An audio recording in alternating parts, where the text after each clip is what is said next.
In 539 BC, King Belshazzar of Babylon held a feast for 1,000 nobles. They drank and praised his mighty name. Let them drink. Let them see that Belshazzar fears no god of heaven or earth. Then, on the palace wall, a human hand appeared. No arm, no body, just a hand. It began to write, each letter, glowing white-hot on the marble. What is this?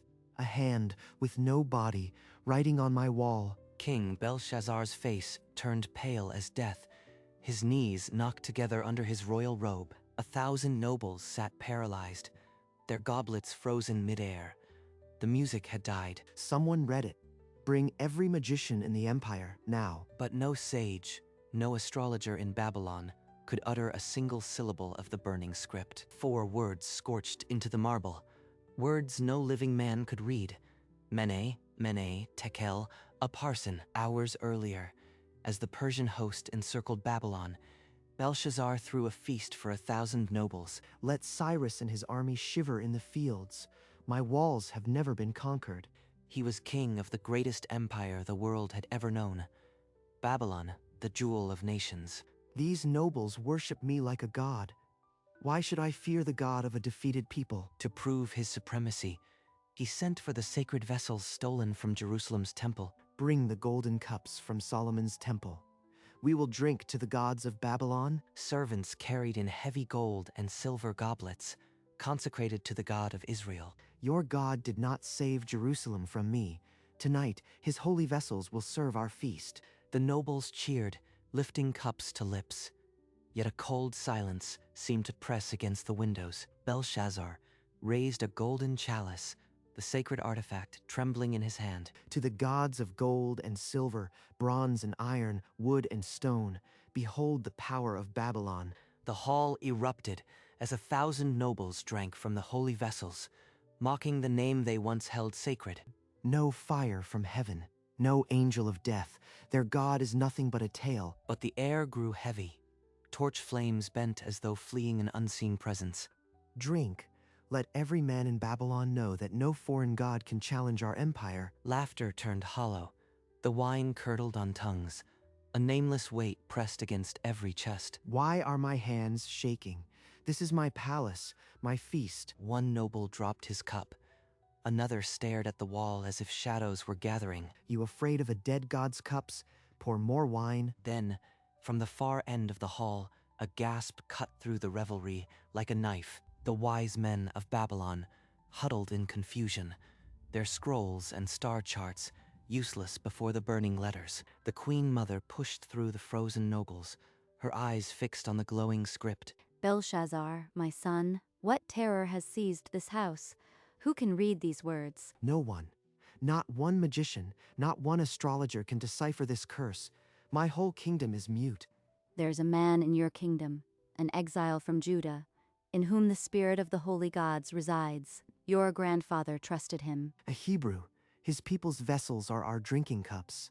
Why would their God speak through him now? Because he has light and understanding and wisdom, like the wisdom of the gods. He will show the interpretation. Then bring him. Bring Daniel. Let him stand before these words and speak. Guards hurried into the night to find the old prophet, while the hall held its breath. The letters still blazed on the wall, unchanged, unreadable, and for the first time that night, Belshazzar was silent. Through the silent corridors of the palace, guards led an old man in simple robes. The king calls for me. The hand of my God has written on his wall. Daniel entered the great hall. The nobles parted before his quiet presence. Are you the dream reader? Tell me the meaning, and I will give you royal robes. Keep your gifts, O king. The Most High God sent this hand, and he gives the meaning. Belshazzar's face flushed with anger.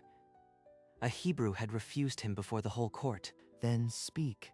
Prove your God's power now, or die with my magicians. I will read the writing and give the interpretation, but you will not like what it says. The hall fell still. Even the torches held their breath. Daniel looked at the burning words, and in a voice that filled the hall, he began to read the letters no other could utter. Mene, Mene, Tekel, a parson. The strange syllables echoed through the silent hall. No one moved. No one understood. What do they mean? Speak plainly, Hebrew. You will have the interpretation, but first, consider your own heart. Belshazzar's face darkened, but the old man's eyes held him. He dared not interrupt. The Most High God gave Nebuchadnezzar your grandfather kingship and majesty and glory. The court remembered the madness of the old king, how he ate grass like an ox until he confessed the true God. When his heart was lifted up and his spirit hardened, he was deposed from his kingly throne, and his glory was taken from him. Belshazzar's hands gripped the ivory armrests, knuckles white. The wine in his stomach had turned to lead. And you, his son, have not humbled your heart, though you knew all this. You have lifted up yourself against the Lord of heaven. You have brought the holy vessels of his temple before you, and your nobles have drunk wine from them. You praised gods of gold and silver, but the God in whose hand is your breath you have not honored. Belshazzar's gaze dropped. The jeweled crown seemed to press into his skull like a manacle. Therefore, from his presence, the fingers of a hand were sent, and this writing was inscribed. And this writing was inscribed. The old man's arm lifted toward the blazing letters, and 1,000 nobles ceased to breathe. Now I will declare to the king the interpretation of these words. The hall became a tomb of silence. Even the torch flames seemed to crouch and listen. So this is how a kingdom ends. A Hebrew's words will bury me before my own court. Daniel's voice deepened, and the air thickened with a weight no one could name. The king leaned forward, trembling, waiting for the sentence his own pride had carved into the stone. These are the words that the Most High has written. Mene, Mene, Tekel, Upharsin. Each syllable hung in the air, sharp and foreign to the ears of Babylon. Belshazzar strained toward the letters as if he could wrest their meaning by force of will. Words I know, yet they mean nothing to me.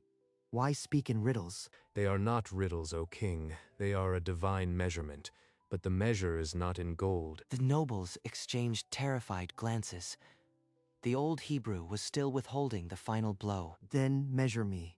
Speak the reckoning now, and end this torment. Daniel's eyes bore into the young king, unblinking. The silence stretched like a drawn bowstring. 1,000 hearts beat as one in that vast room, awaiting the unlocking of the divine cipher. Hear then the meaning of the first word, Mene. God has numbered the days of your reign and brought it to an end. Belshazzar's breath caught. The first blow had fallen, and the crown on his head felt like a death mask. Tekel, you have been weighed on the scales and found wanting. Weighed, like a merchant weighing grain, and I am less than air. Upharsin, your kingdom has been divided and given to the Medes and Persians. The words struck like hammers. 1,000 nobles stared at their king, waiting for him to crumble. Belshazzar's face went the color of ash. The wine in his stomach churned into fear. Tonight. He said the days are ended, not months, not years. Tonight. Daniel lowered his hand. The interpretation was complete. The silence was absolute, and the king of Babylon sat motionless, a dead man, still breathing, waiting for the Persians to knock at his door. Finally, Belshazzar stirred. His voice cracked across the silent hall. Give him the purple robe and the gold chain. Let the third ruler in the kingdom be honored. Servants draped the royal purple over Daniel's shoulders. The gold chain clanked against the old man's simple robe. I accept these, O king, but they cannot change what is written. The nobles did not applaud. The music did not resume. The feast was a corpse. One by one, the 1,000 guests slipped away into the night, their faces masks of dread. Belshazzar remained on his throne, the crown seeming heavier than ever. He stared at the glowing letters, unblinking. I have honored the prophet, but the God who sent him has not changed his mind. The palace grew silent. Only the crackle of torches and the faint hum of the divine script disturbed the darkness. Daniel was escorted away, leaving the king alone with his judgment. The night was far from over, but outside the palace walls, the Euphrates River flowed on, indifferent to the terror within. Cyrus's engineers had studied this moment for months. Now, under the cover of night, They began their work. Hundreds of Persian soldiers dug massive diversion channels, their torches flickering like earthbound stars. The river's current fought them, but shovels and sweat gradually won. The water began to lose its fight. The water level dropped inch by inch, exposing the muddy banks like secrets rising from the deep. By the bronze water gates of Babylon, the shallows turned to wet stone. The riverbed was becoming a path inside the city. No alarm was raised. The watchmen dozed or stared at the distant banquet's dying lights. The prophecy was unwinding in a silence, more terrible than trumpets. Babylon's doom was being written in mud. 150 years earlier, the prophet Isaiah had named Cyrus, calling him God's anointed, who would open gates. Now that ancient word crept forward to fulfill itself, one shovel of earth at a time. In the empty throne room, Belshazzar sat frozen, the blazing letters his only light. If I offered a great sacrifice, if I restored the vessels, number, I am the king of Babylon. I drank from their sacred cups, and nothing happened. But then the hand appeared. The hand. The tale of Nebuchadnezzar haunted him. The madness, the 7 years, and the final confession. I will not crawl in the dust like him. I will not admit that a Hebrew's God holds my breath. He gripped the armrests. The gold and silver gods he praised could not erase the burning words. The hand wrote, no arm, no body. What power can do that? Unless I could summon Daniel. I could ask if there is mercy. But then what? Beg. The thought curdled. Belshazzar shoved it away. A king does not beg, especially to a foreign god's prophet. So he remained, pride and terror locked in combat. While the river outside drained and the Persians drew near, the side door opened and the Queen Mother stepped inside, her silver-streaked hair catching the writing's glow. Belshazzar, I know what the letters mean. I spoke to Daniel before he left. Then you know I am already dead. Do not waste your tears, old woman. Not if you bow. Your grandfather's confession restored his throne. The Most High God grants mercy to the humble. Bow? To a Hebrew god? I would rather die standing than kneel before a foreign deity. Then you will die, and Babylon with you. Is your pride worth more than our people? I am the king of Babylon. My word is law. I will not be made a beggar by a phantom hand. Then I have no son. Only a frightened boy who will not be king tomorrow. She left him there, the door closing with a soft thud that echoed like a tomb. Belshazzar remained standing in the half-light, the words on the wall unchanging, as irrevocable as his own pride. While Belshazzar stood defiant, the Persian army did not wait. The Euphrates had fallen to a shallow stream. Cyrus's generals signaled the advance. Torches were extinguished. Silence became their greatest weapon. Boots, not water, now splashed in the riverbed. Thousands of Persian infantry moved down the muddy slope. The walls of Babylon loomed above them, massive and silent. The bronze water gates, normally submerged, stood exposed. Guards upon the walls did not look down into the dark chasm. They expected water, not warriors. The first Persian scouts reached the gates. They found them unbarred from within. The revelry had left even the river entrance careless. A torch was lit for an instant, a signal. Then, a flood of silent soldiers began to pour through the opening. They moved like shadows through the lower city, encountering only sleepy servants and stray dogs. The heart of Babylon lay open. The palace, with its glowing script, was now only a few hundred paces away. No alarm sounded. The prophecy was being fulfilled, not with thunder, but with the whisper of wet sand under Persian sandals. Then, from the palace courtyard, a scream ripped the night. Steel clashed on steel. Belshazzar stiffened. The sound was unmistakable. Combat, and it was coming closer. A guard crashed through the far doors, blood seeping through his fingers. He collapsed at the king's feet. The Persians. They came through the river. He gasped. The city is taken. The river. Cyrus's engineers. Daniel said tonight, and now tonight has arrived. He shouted for the royal guards, but his voice echoed in an empty hall. To arms. Defend your king. Babylon does not fall to foreign dogs. The doors exploded inward. Persian soldiers, dripping river water, flooded the throne room. What remained of Belshazzar's guards threw down their swords.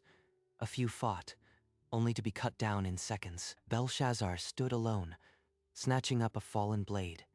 His hands trembled so violently he could barely grip it. Through the shattered doors, the last nobles fled screaming into the dark. None looked back. Cowards! I am the king.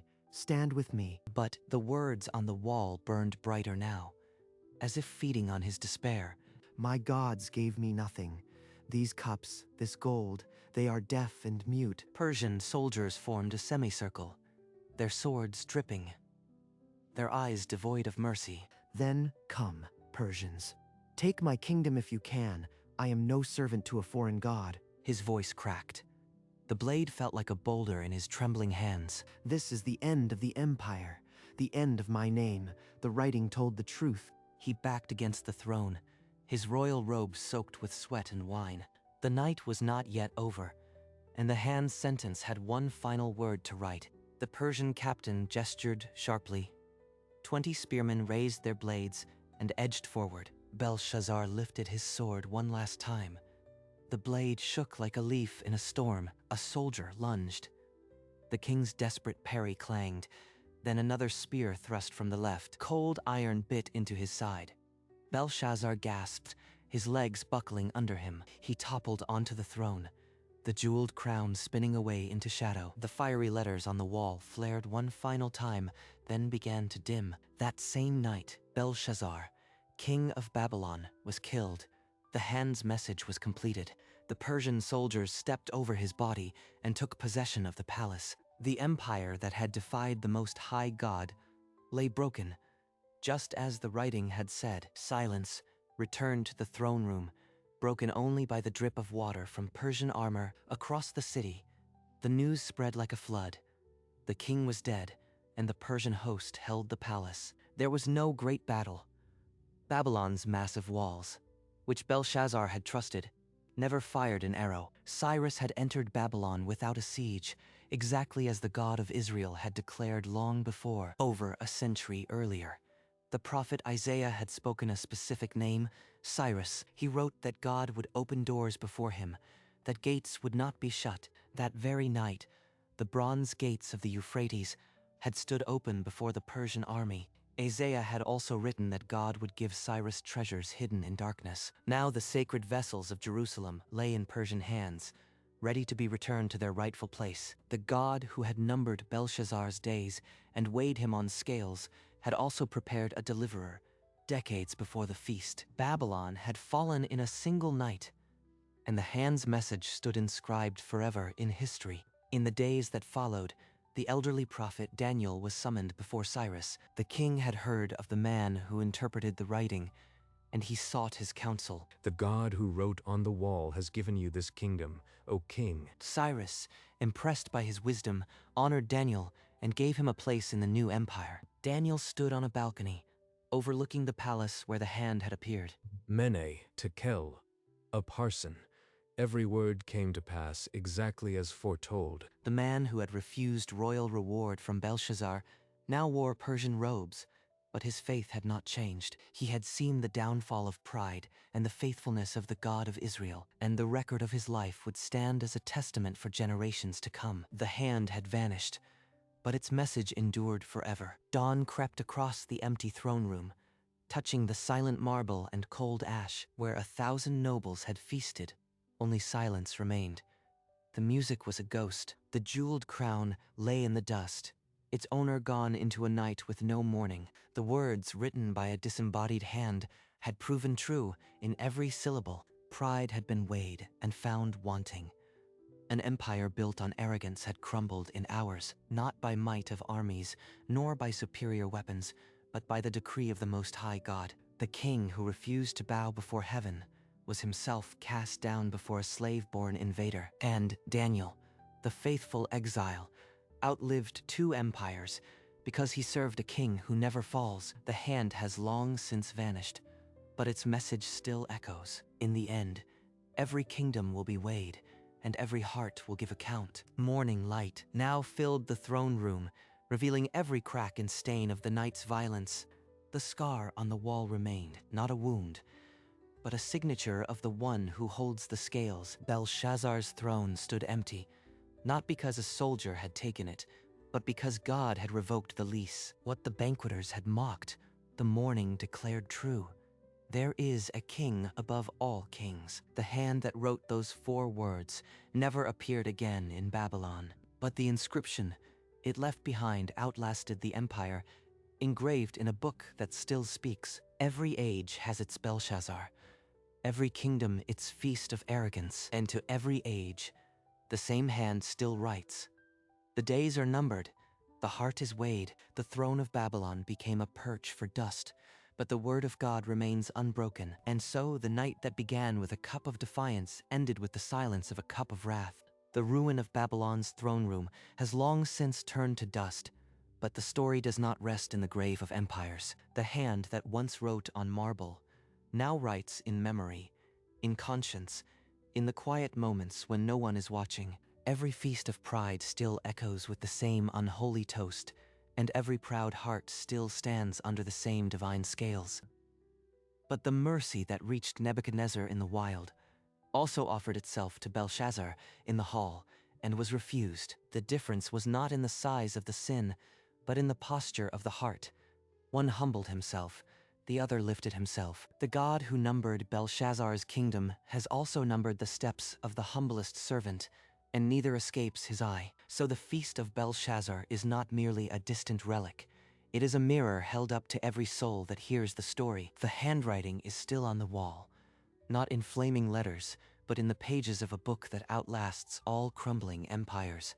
And the same God who weighed Belshazzar will weigh every heart at the end of the age. The question that remains is not what the hand wrote, but what it will write when your name is weighed.